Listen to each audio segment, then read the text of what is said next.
The Germanic languages are a branch of the Indo-European language family spoken natively by a population of approximately 500 million people, mainly in North America, Oceania, Central Europe, Western and Northern Europe.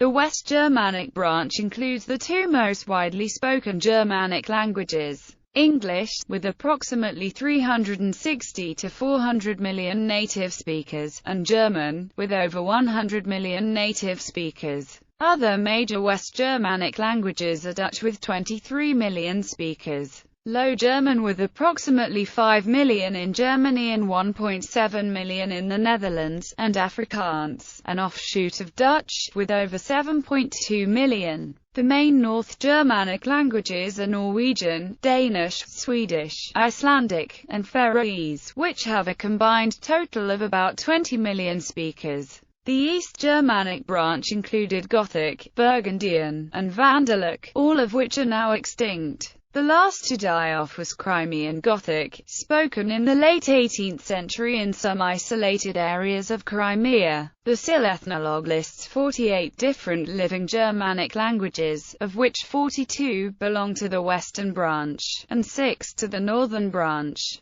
The total number of Germanic languages through history is unknown, as some of them, especially East Germanic languages, disappeared during or shortly after the migration period. The common ancestor of all of the languages in this branch is called Proto-Germanic, also known as Common Germanic, which was spoken in approximately the middle 1st millennium BC in Iron Age Scandinavia. Proto-Germanic, along with all of its descendants, is characterized by a number of unique linguistic features, most famously the consonant change known as Grimm's Law. Early varieties of Germanic enter history with the Germanic tribes moving south from Scandinavia in the 2nd century BC, to settle in the area of today's northern Germany and southern Denmark. Modern status: English is an official language of Belize, Canada, Falkland Islands, Malta, New Zealand, Ireland, South Africa, Philippines, Puerto Rico, Guam, and former British colonies in Asia, Africa, and Oceania. Furthermore, it is the de facto language of the United Kingdom, the United States, and Australia. German is an official language of Austria, Belgium, Germany, Liechtenstein, Luxembourg, and Switzerland, and has regional status in Italy, Poland,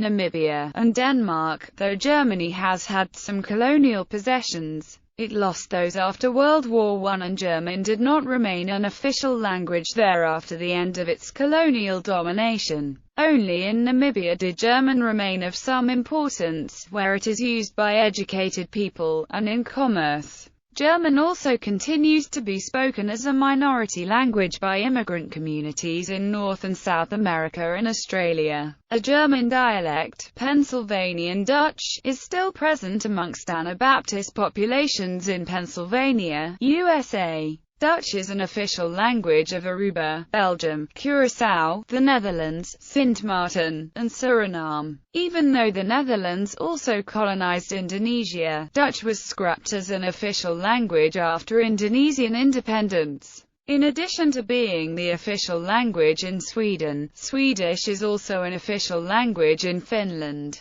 Afrikaans is one of the 11 official languages in South Africa and is a lingua franca of Namibia. It is also spoken in other southern African countries such as Zimbabwe and Botswana. Danish is an official language of Denmark and in its overseas territory of the Faroe Islands, and is a lingua franca and language of education in its other overseas territory of Greenland, where it was one of the official languages until 2009. History: all Germanic languages are thought to be descended from a hypothetical Proto-Germanic, united by subjection to the sound shifts of Grimm's Law and Werner's Law. These probably took place during the pre-Roman Iron Age of Northern Europe from c. 500 BC. Proto-Germanic itself was likely spoken after c. 500 BC, and Proto-Norse from the 2nd century AD and later is still quite close to reconstructed Proto-Germanic. but other common innovations separating Germanic from Proto-Indo-European suggest a common history of pre-Proto-Germanic speakers throughout the Nordic Bronze Age. From the time of their earliest attestation, the Germanic varieties are divided into three groups: West, East, and North Germanic. Their exact relation is difficult to determine from the sparse evidence of runic inscriptions.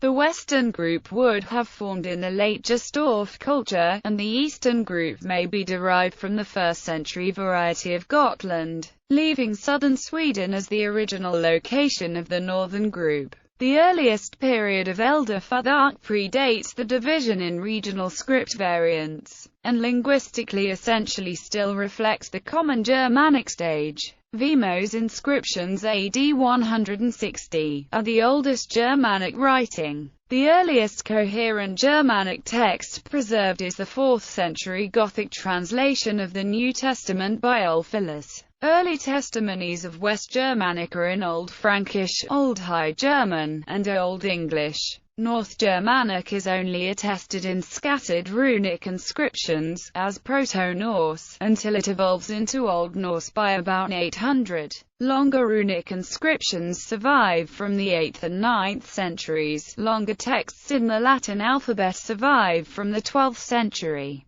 and some skaldic poetry dates back to as early as the 9th century. By about the 10th century, the varieties had diverged enough to make intercomprehensibility difficult. The linguistic contact of the Viking settlers of the Danelaw with the Anglo-Saxons left traces in the English language and is suspected to have facilitated the collapse of Old English grammar that resulted in Middle English from the 12th century. The East Germanic languages were marginalized from the end of the migration period. The Burgundians, Goths, and Vandals became linguistically assimilated by their respective neighbors by about the 7th century, with only Crimean Gothic lingering on until the 18th century. During the early Middle Ages, the West Germanic languages were separated by the insular development of Middle English on one hand and by the High German consonant shift on the continent on the other, resulting in Upper German and Low Saxon, with graded intermediate Central German varieties. By early modern times, the span had extended into considerable differences, ranging from highest Alemannic in the south to northern Low Saxon in the north, and, although both extremes are considered German, they are hardly mutually intelligible. The southernmost varieties had completed the second sound shift, while the northern varieties remained unaffected by the consonant shift. The North Germanic languages, on the other hand, remained unified until well past 1000 AD, and in fact the mainland Scandinavian languages still largely retain mutual intelligibility into modern times. The main split in these languages is between the mainland languages and the island languages to the west, especially Icelandic, which has maintained the grammar of Old Norse virtually unchanged, while the mainland languages have diverged greatly. Characteristics: Germanic languages possess a number of defining features compared with other Indo-European languages.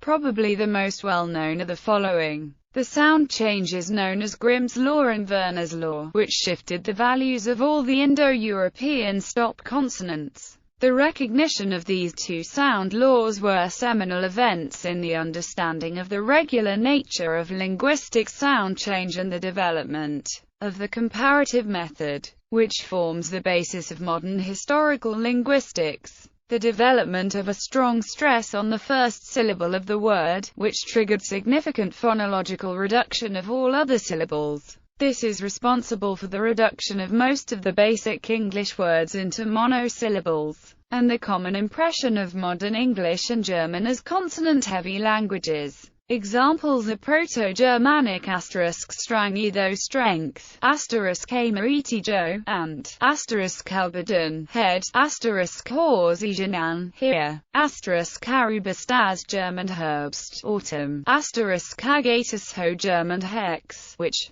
a change known as Germanic umlaut, which modified vowel qualities when a high front vocalic segment followed in the next syllable. Generally, back vowels were fronted, and front vowels were raised. In many languages, the modified vowels are indicated with an umlaut. This change resulted in pervasive alternations in related words, still extremely prominent in modern German but present only in remnants in modern English. Large numbers of vowel qualities. English is typical in this respect, with around 11–12 vowels in most dialects. Standard Swedish has 17 pure vowels, Standard German and Dutch 14, and Danish at least 11. The Amstetten dialect of Bavarian German has 13 distinctions among long vowels alone, one of the largest such inventories in the world. Verb second word order, which is uncommon cross-linguistically. Exactly one noun phrase or adverbial element must precede the verb. In particular, if an adverb or prepositional phrase precedes the verb, then the subject must immediately follow the finite verb.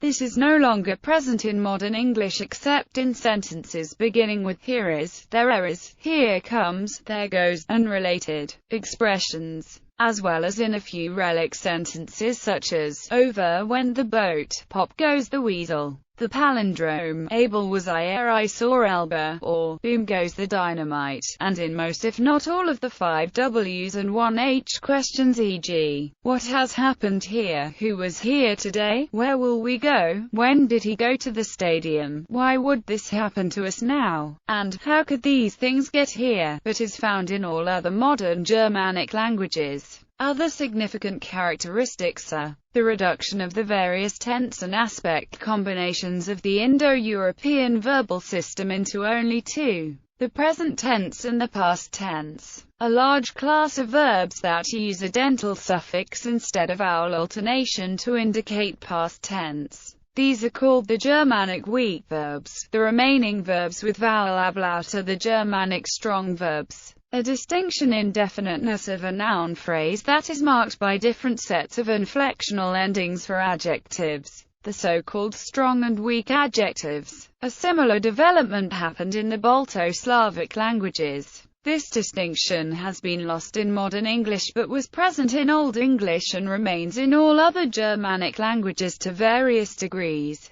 Some words with etymologies that are difficult to link to other Indo-European families but with variants that appear in almost all Germanic languages. See Germanic substrate hypothesis. Note that some of the above characteristics were not present in Proto-Germanic but developed later as areal features that spread from language to language. Germanic umlaut only affected the North and West Germanic languages but not the now extinct East Germanic languages, such as Gothic, nor Proto-Germanic, the common ancestor of all Germanic languages. The large inventory of vowel qualities is a later development, due to a combination of Germanic umlaut and the tendency in many Germanic languages for pairs of long, short vowels of originally identical quality to develop distinct qualities, with the length distinction sometimes eventually lost. Proto-Germanic had only 5 distinct vowel qualities, although there were more actual vowel phonemes because length and possibility nasality were phonemic.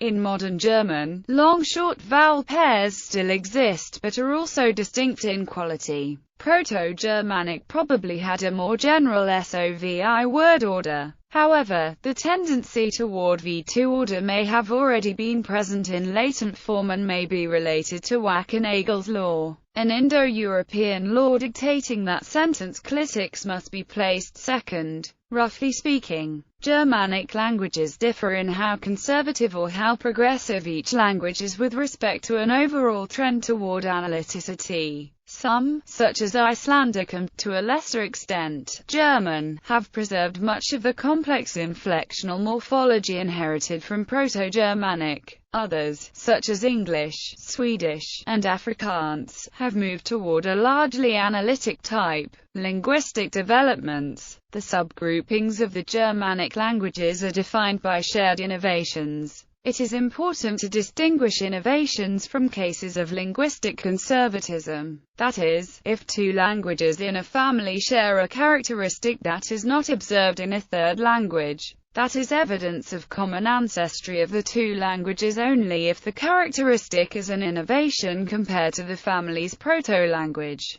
The following innovations are common to the Northwest Germanic languages. The lowering of u to o in initial syllables before a in the following syllable. Labial umlaut in unstressed medial syllables. The conversion of e1 into a in stressed syllables. In unstressed syllables, West Germanic also has this change, but North Germanic has shortened the vowel to e, then raised it to I. This suggests it was an areal change. The raising of final o to u. It is kept distinct from the nasal, which is not raised. The monophthongization of I and o to e and o in non-initial syllables. The development of an intensified demonstrative ending in per second. Introduction of a distinct ablaut grade in Class 7 strong verbs. While Gothic uses reduplication as part of a comprehensive reformation of the GMC Class 7 from a reduplicating to a new ablaut pattern, which presumably started in verbs beginning with vowel or h, there are forms which retain traces of reduplication even in Western North Germanic. The following innovations are also common to the Northwest Germanic languages but represent areal changes.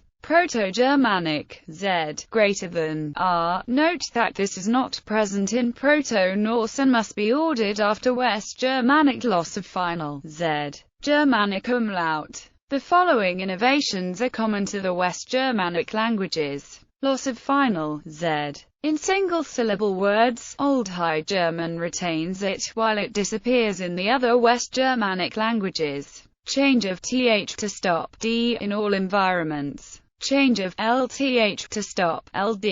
West Germanic gemination of consonants, except r, before j. This only occurred in short-stemmed words due to Sievert's law. Gemination of p, t, k, and h is also observed before liquids. Labia velar consonants become plain velar when non-initial. A particular type of umlaut, eui, greater than iui. The change of b, orthogram, to, with before nasal consonant, changes to the second person singular, past tense. Replacement of the past singular stem vowel with the past plural stem vowel, and substitution of the ending t with I. Short forms of the verbs for, stand, and go, but note that Crimean Gothic also has gen. The development of a gerund. The following innovations are common to the Ingvaeonic subgroup of the West Germanic languages, which includes English, Frisian, and in a few cases Dutch and Low German, but not High German. The so-called Ingvaeonic nasal spirant law, with loss of n before voiceless fricatives, e.g., month, gans greater than Old English muth, goss greater than mouth, goose, but German mund, gans. The loss of the Germanic reflexive pronoun. The reduction of the three Germanic verbal plural forms into one form ending in th. The development of Class 3 weak verbs into a relic class consisting of 4 verbs. The split of the Class 2 weak verb ending *o into *o, oja. Development of a plural ending *os in a stem nouns. Cf.